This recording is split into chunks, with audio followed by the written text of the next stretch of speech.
அந்த லக்னத்தில் இருக்க கிரகத்தை வந்து லக்னாதிபதினு சொல்லுவாங்க. அந்த 1ஆம் வீட்டுக்கு உண்டான கிரகம். ஃபார் எக்ஸாம்பிள் மேச லக்கணத்தில் பிறந்திருந்தா அந்த மேச லக்கணத்துக்கு உண்டான கிரகம் வந்து செவ்வாய்.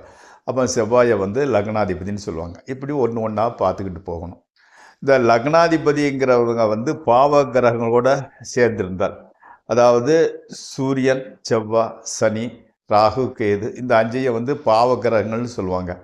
இந்த லக்னாதிபதினு சொல்லக்கூடிய கிரகம் பாவ கிரகங்களோட சேர்ந்திருந்தாலோ அல்லது பாவ கிரகங்களால் பார்க்கப்பட்டாலோ அடிக்கடி வியாதி ஏதாவது ஒரு நோய் வந்துக்கிட்டே இருக்கும். அதாவது வந்து பலகீனமான உடம்புடையவராக இருப்பார்.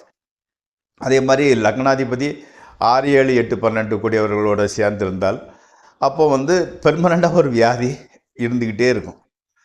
லக்னாதிபதினு சொல்லக்கூடியவங்க வந்து 6, 8, 12ஆம் இடத்துல இருந்தால் பலகீனமான சரீரம், ரெசிஸ்டன்ட் பவர் இருக்காது.